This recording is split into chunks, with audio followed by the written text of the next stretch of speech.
Topic Notes 5.3, Invertebrates Part 1. We're finally going to dive in and start surveying the various types of marine life that are out there. And we're starting with this strange creature. And yes, it is an animal. It is called a sponge. And it's very interesting. And so we're going to get to it and start learning all about it. And of course, we always want to make sure we understand our main idea. And here we have animals are defined by a specific set of characteristics, including being multicellular heterotrophs. Invertebrates include some of the most diverse animal groups on the planet and exhibit a vast range of adaptations and play critical roles in the marine environment. And of course, there's a lot of specific targeted learning goals below, so make sure to check them out. So what is an animal? It seems like a simple question, but it actually gets a little bit more confusing if you start looking at the different organisms across the planet. Obviously, you see a dolphin, that's pretty straightforward. It's an animal. It's moving, it's grooving, it's hunting, it's doing its thing. But that middle picture of a coral really kind of threw scientists for a little while, thinking they were plants. And then, of course, the sponge over there on the right is a whole nother category of confusing, right? The grouper in there makes total sense. But a sponge? Well, they're all animals. So let's look at some definitionals here. So what are some characteristics of animals? Well, first, they are multicellular. So they got multiple cells. They are eukaryotic and lack cell walls. So they are not going to be like plant cells. They are heterotrophs. They cannot produce their own food, and they are motile during some stage of their life, meaning that they have to move around at some point in their lifespan. That includes corals and sponges, by the way. They move around in larval stages. Now here's one you should be familiar with, the difference between an invertebrate and a vertebrate. Now invertebrates are animals that lack a vertebral column. So if you reach down and feel your back, you can feel that vertebral column. That means you are a vertebrate. Now a lot of the animals we're going to talk about, actually all of the animals we're going to talk about in this note set are not vertebrates. They are invertebrates. And of course there's two examples down there. We got an anemone, which is an invertebrate, and a pilot whale, which is a vertebrate. So let's focus in on the sponges. They belong to Phylum Porifera, or in terms of the Latin, pore bearer, or to bear pores. Now, these are a very ancient group of animals. They emerged probably over 600 million years ago. Now, there is a bit of a debate as if a sponge-like organism could possibly be the common ancestor for all animals. However, there's another contender for that particular honor as well. Either way, sponges remain one of the most primitive animals on the planet. However, just because we say primitive does not mean they are not modern, because they are. They are very well suited and adapted to do exactly what they do in today's oceans. So what exactly is it that they actually do, you might ask? Well, let's look at some form and functioning characteristics first. First of all, they are what we consider asymmetrical or radially symmetric bodies built around a series of water canals. What does that symmetry mean? Asymmetry means they don't really have symmetry. They are kind of weird and amorphous. And radial symmetry means that some of them actually form sort of a circle style radial pattern in the way they grow. But here's the kicker. Their structural units include small calcareous and siliceous spicules and fibers of protein called spongin. And you can see them pictured over on the right. And they really look kind of cool, especially under a microscope. And they weave together to create this very porous, pore-bearing, right, body that water flows through. That's the key. Now, sponges lack organs or true tissues, but they do have specialized cells that do a number of different jobs within the sponge itself. Now, we aren't going to go into any depth for these, except for one, which is the choanocyte or the collar cell.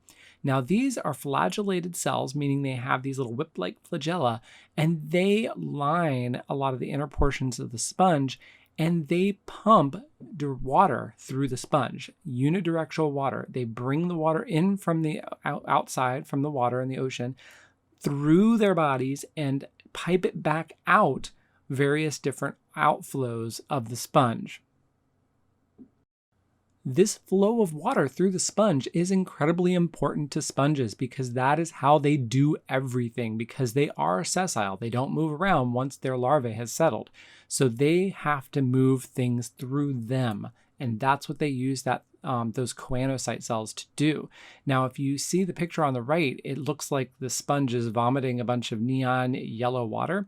Well, all that is dye. So what they did is they took the dye of water and kind of squirted it on the outside of the sponge. The sponge sucked the dye-colored water in, and it is spewing it out the top of the sponge. Now, normally you wouldn't be able to see this flow, but because of that dye, you can see the flow streaming out of the sponge. Sponges actually feed on zooplankton and other forms that are flowing through that water. They literally consume them, so they're filter feeders.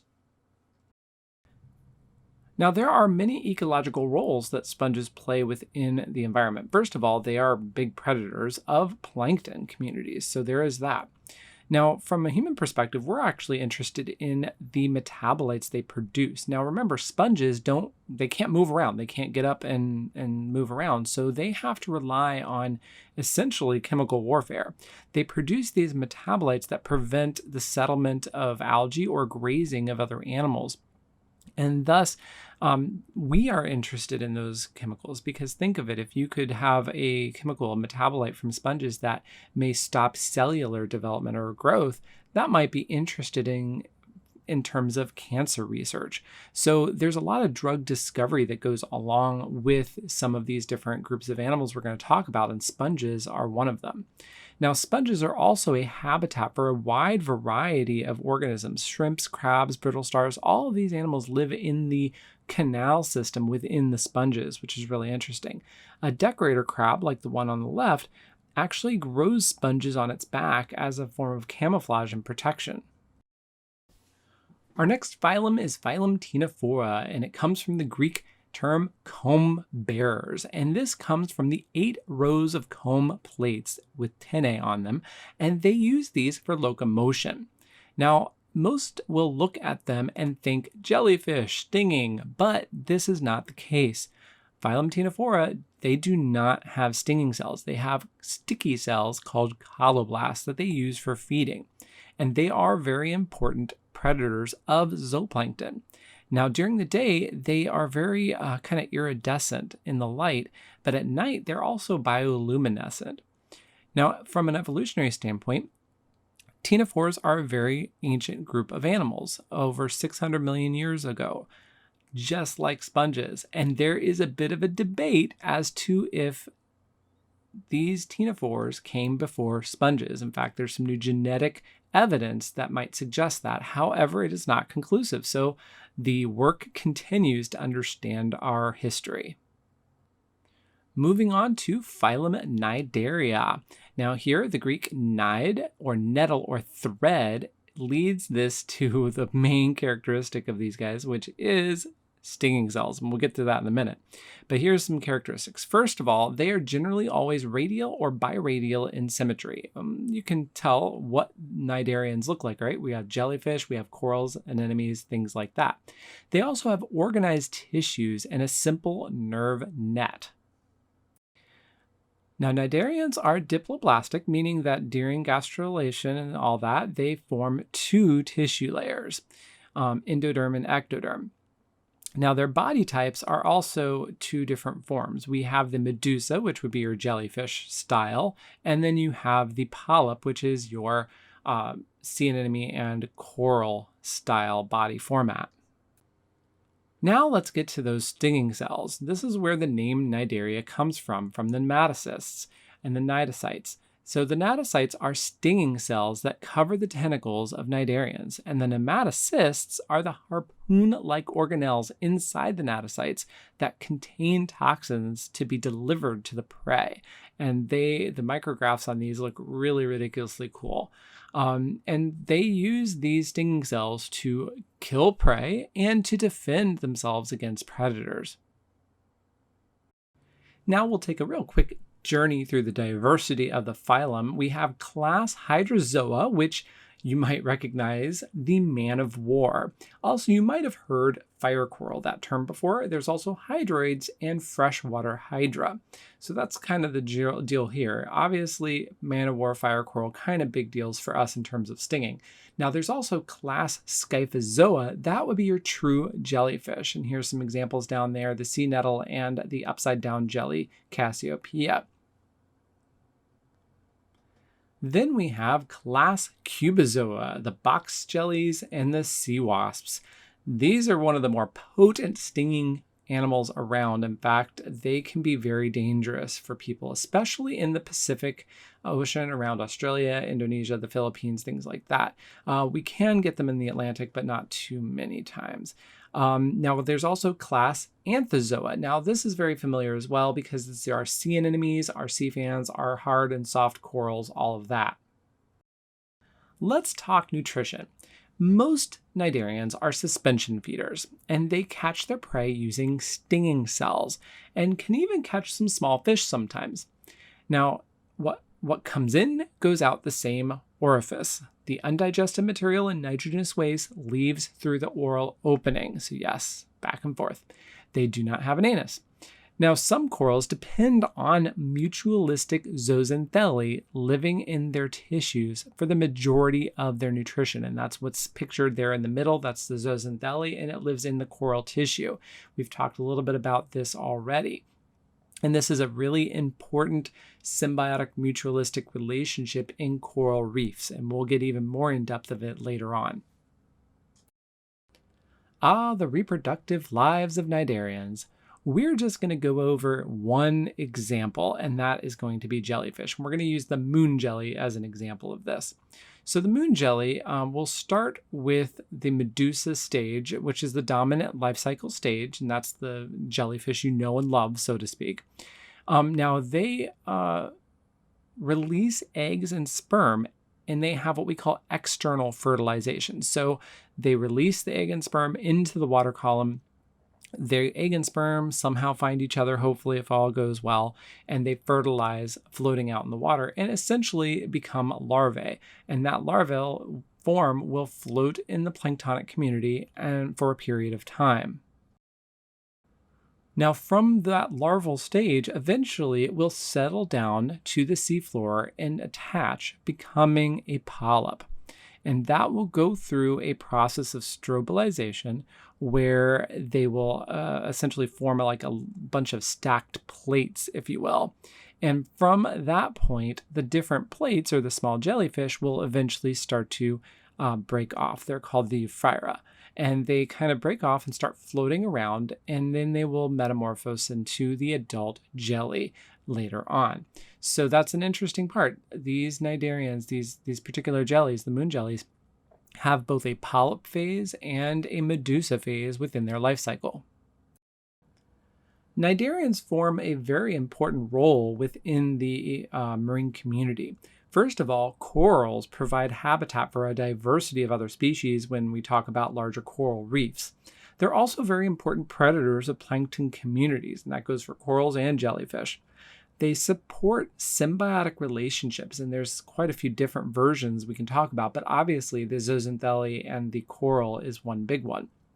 And they also benefit the economy. We know this here in Florida because people come to our state to enjoy our marine habitats and our coral reefs. So tourism and fishing industries are very much influenced by corals and cnidarians in general. Next up is Phylum Mollusca. Now here the Latin molluscus means soft. Soft, unsegmented body is what we're really talking about here. Now you may recognize some of these as snails or conchs and even octopus, right? Now there is an external or an internal shell made out of calcium carbonate and a protective protein. Now this shell can be reduced or even absent in some groups of mollusks, so it's not a guarantee, but most of them have it. Now there's a muscular foot that provides locomotion. And that foot can also be modified as tentacles in some groups, such as squid and octopus.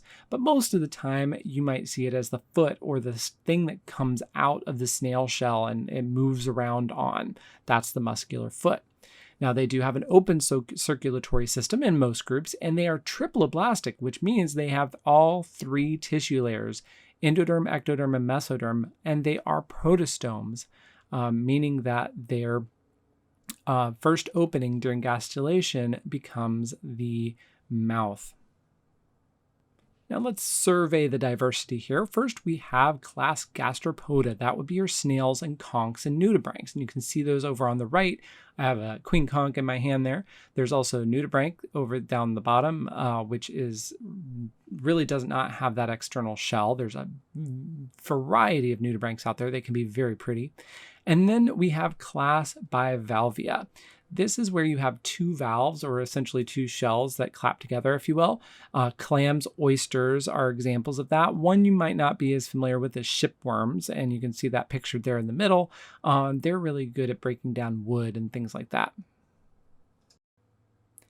Then we have class Cephalopoda, and this would be your octopus, squid, and nautilus. Kind of all the very weird, strange ones, the cephies, but they're very, very cool.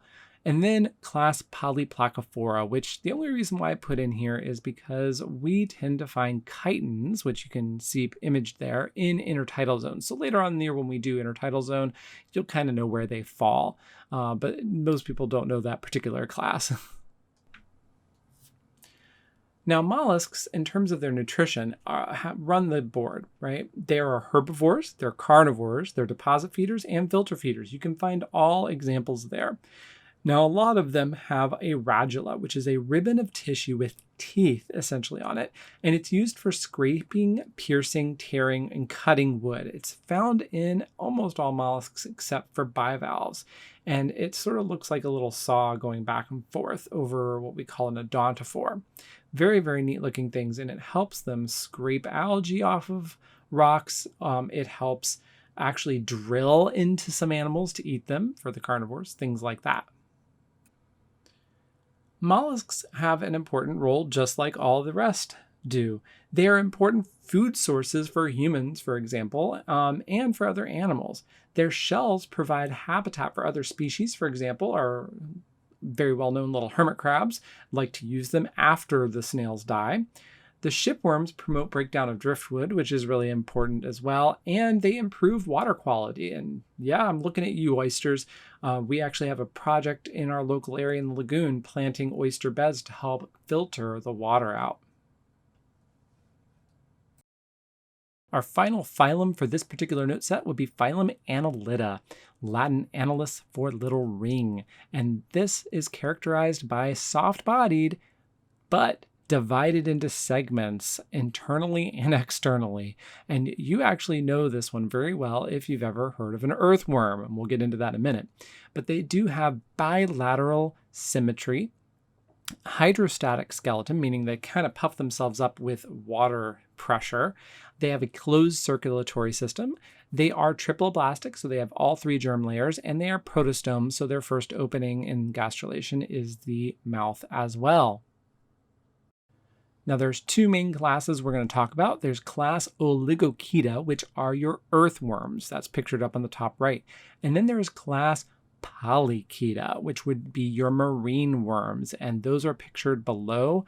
Now we obviously are going to spend most of our time talking about the marine worms, so the polychaetes, and they possess a paddle-like parapodia that extend from each segment, and you can see it pictured there in the middle. That's the parapodia of one of the nearest worms, which is over on the right.